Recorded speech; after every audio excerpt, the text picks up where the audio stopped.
You're listening to the Cyberwire Network, powered by N2K.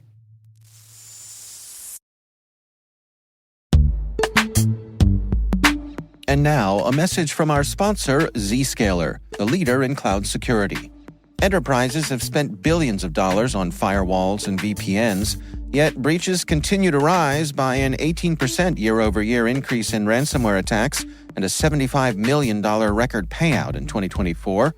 These traditional security tools expand your attack surface with public-facing IPs that are exploited by bad actors more easily than ever with AI tools. It's time to rethink your security. Zscaler Zero Trust plus AI stops attackers by hiding your attack surface, making apps and IPs invisible, eliminating lateral movement, connecting users only to specific apps, not the entire network, continuously verifying every request based on identity and context, simplifying security management with AI-powered automation, and detecting threats using AI to analyze over 500 billion daily transactions. Hackers can't attack what they can't see. Protect your organization with Zscaler Zero Trust and AI. Learn more at zscaler.com/security.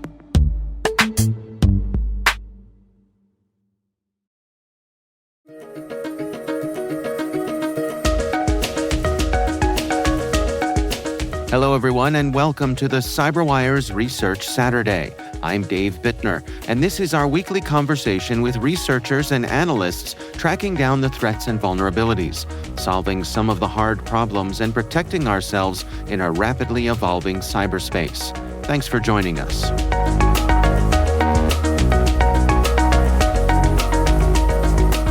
We've been following HellCat for some time as per their association with breach forums and shiny hunters and that whole extended universe. And so when they branched out into ransomware through the HellCat brand, it was just kind of a natural progression research-wise. That's Jim Walters, Senior Threat Researcher on Sentinel Labs' research team. The research we're discussing today is titled HellCat and Morpheus, two brands, one payload as ransomware affiliates drop identical code.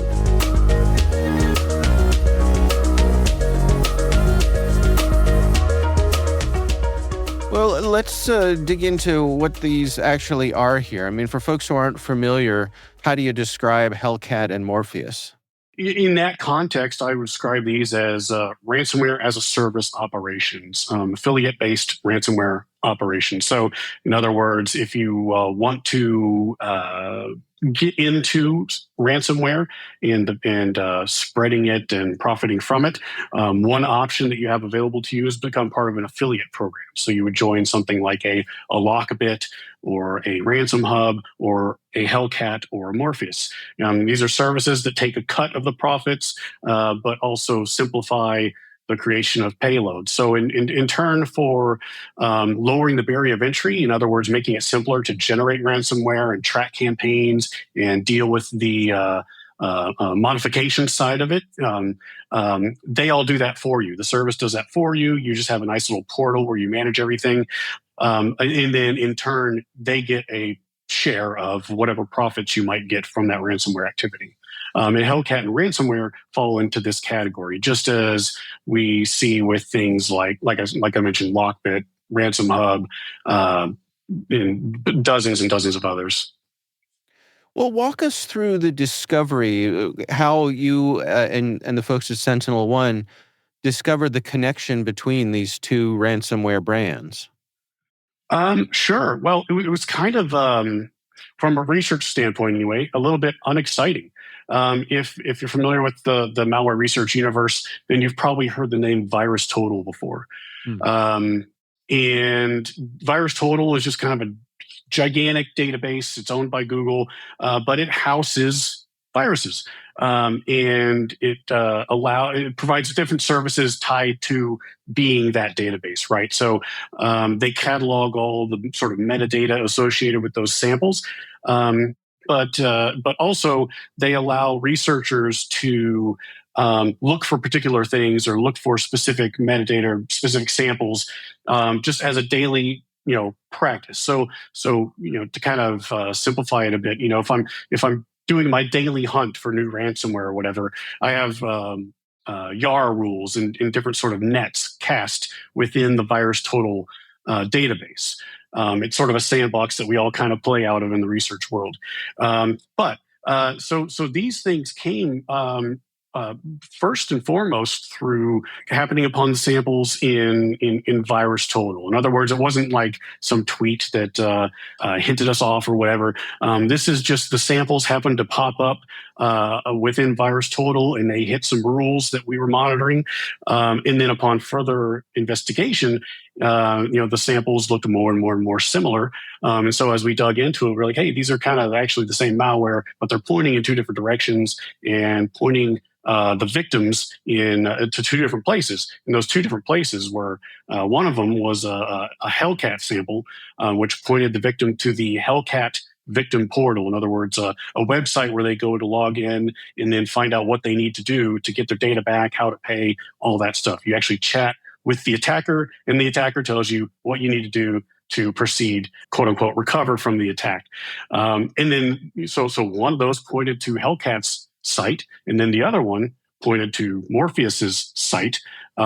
Different victim logins and naming, but the overlying malware was exactly the same. In other words, it was as if you had taken a piece of malware and just changed the victimologies to where one is HellCat and one is Morpheus. And so, if that makes sense, it's the exact same piece of malware, except they're pointing the victims to different places. In the ransomware itself, was obviously targeted towards two different victims. So one was a Morpheus victim, one was a HellCat victim, but it's the same malware.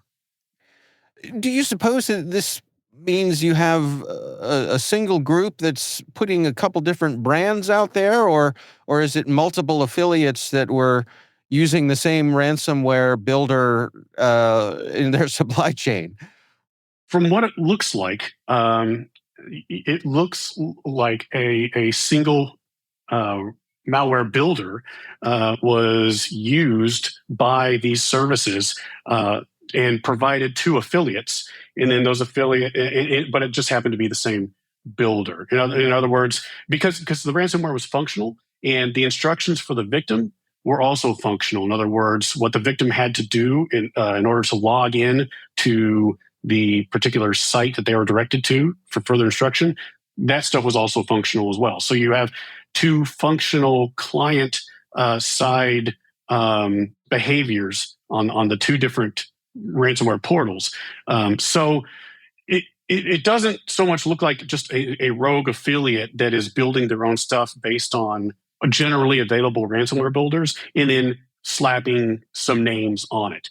This looks more like it's coming from higher up. In other words, you have an operation like either a HellCat or Morpheus, and they're simply just distributing the same builder code to their affiliates, or at least they were at the time.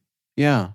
Well, let's dig into some of the nuts and bolts here. I mean, how does someone typically find themselves a victim of these groups, and what happens once the ransomware is executed on someone's system? Yeah, well, with both of these, it's pretty simple ransomware.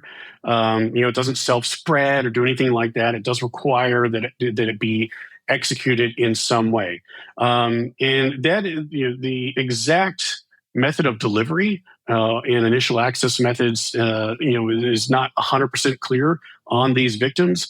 Generally speaking, these usually get delivered into target environments through spear phishing or some manner of social engineering, luring the target into actually going and pulling down and executing this payload.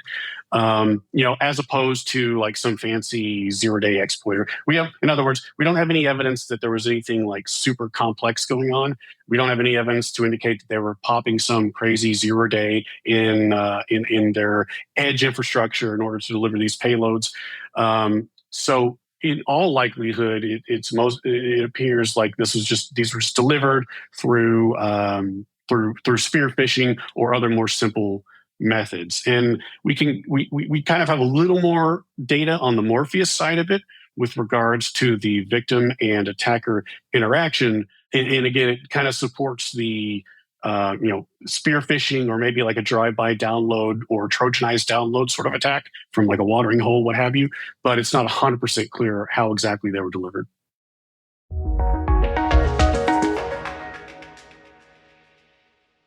We'll be right back.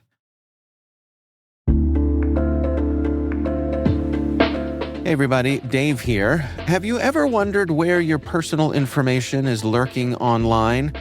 Like many of you, I was concerned about my data being sold by data brokers. So I decided to try Delete Me. I have to say, Delete Me is a game changer. Within days of signing up, they started removing my personal information from hundreds of data brokers. I finally have peace of mind knowing my data privacy is protected. Delete Me's team does all the work for you with detailed reports, so you know exactly what's been done. Take control of your data and keep your private life private by signing up for Delete Me. Now at a special discount for our listeners.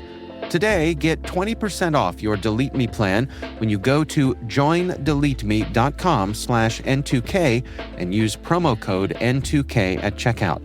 The only way to get 20% off is to go to joindeleteme.com/N2K and enter code N2K at checkout. That's joindeleteme.com/N2K, code N2K.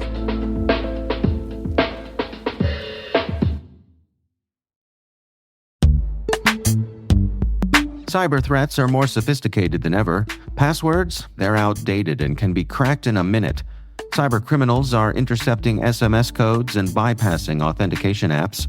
While businesses invest in network security, they often overlook the front door, the login. Yubico believes the future is passwordless. YubiKeys offer unparalleled protection against phishing for individuals, SMBs, and enterprises. They deliver a fast, frictionless experience that users love. Yubico is offering N2K followers a limited buy one, get one offer. Visit yubico.com/N2K to unlock this deal. That's YUBICO. Say no to modern cyber threats. Upgrade your security today.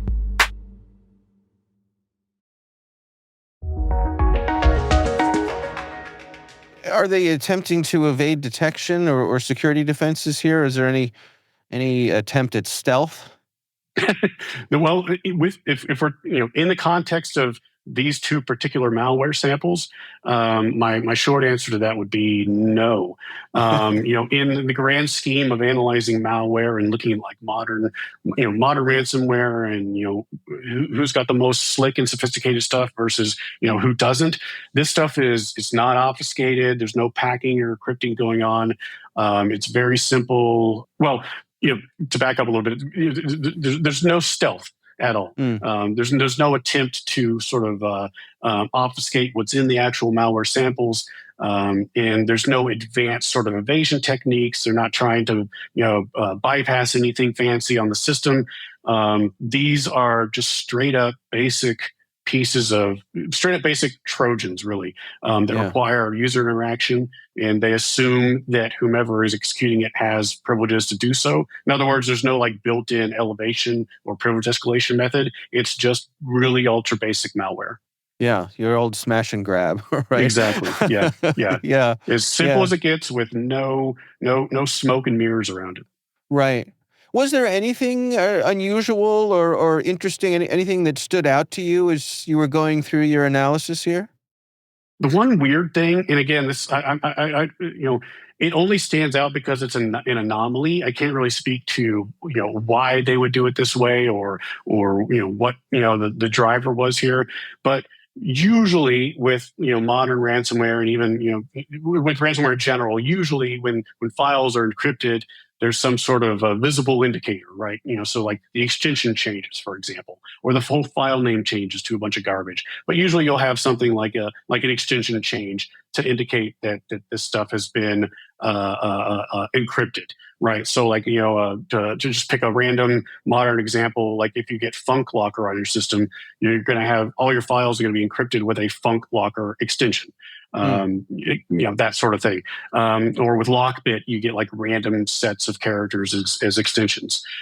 With this, there was no change visibly to the file names or metadata, which again doesn't really mean much. but it does stand out as an anomaly. So your files are encrypted, but there's no visual indicator to say that. You just, if you try to open a text file, it'll be ciphertext instead of plain text. I see. Are there any indications that they're specifically targeting anyone in particular, or is it just more of an opportunistic kind of thing? Did you have any view into that? So again, in the context of these samples, the only thing we can say is that on the Morpheus side, it's looking specifically at virtual environments. They were very interested in encrypting and exfiltrating or destroying really the VMDK files in any sort of virtual machines running on the system. So, they are kind of looking upward, looking at more interesting sort of quote unquote sophisticated environments. Not necessarily just desktop systems, but they want to encrypt virtual environments and host systems that may be running multiple guest systems. So that we can see on the Morpheus side. On the HellCat side, again, the malware is the same, so we can assume the same. But if we also go by their rhetoric, they're very interested in the quote unquote big game, large, big splash kind of targets. Now that's the rhetoric, and that sort of differs from their real world activity. But they would have you believe that that's the goal. Yeah, interesting. So based on the information you all have gathered here, what are your recommendations for organizations to best protect themselves? As always, the best thing you can possibly do approach-wise with ransomware is prevent. It's much harder to recover and restore, especially nowadays when things like backup and recovery processes are much more complicated than they were, say, 10 years ago. But prevention is absolutely key. And there's a number of technological and security controls that allow you to do that, whether we're talking about traditional AV and EDR or more sophisticated sort of identity control and identity management type controls. But the main idea here is you need to approach ransomware strictly with a prevention mindset. And whatever you can do to prevent this stuff from executing on the systems, be it technological controls or user education, which is a biggie, that is the route that needs to be that one needs to take. Because once you're encrypted, even if you quote unquote recover and pay and restore your stuff, that's no guarantee of anything. That's theater. The data lives forever, and it continues to get bought and sold in various avenues by the bad guys. So you never want to be in a position where you are encrypted. And if you are encrypted and you comply with the attacker demands, that actually means nothing at all. That's not the end of your problem. So the advice is prevent. And again, kind of taking the vendor hat off for a minute, there's a whole lot of good vendors out there that help with that space, but also education is huge, and just general hardening of systems is huge as well.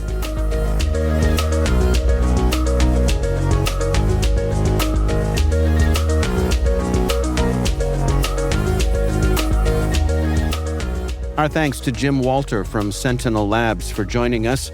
The research is titled HellCat and Morpheus, 2 brands, 1 payload as ransomware affiliates drop identical code. We'll have a link in the show notes. That's Research Saturday, brought to you by N2K Cyberwire. We'd love to know what you think of this podcast. Your feedback ensures we deliver the insights that keep you a step ahead in the rapidly changing world of cybersecurity.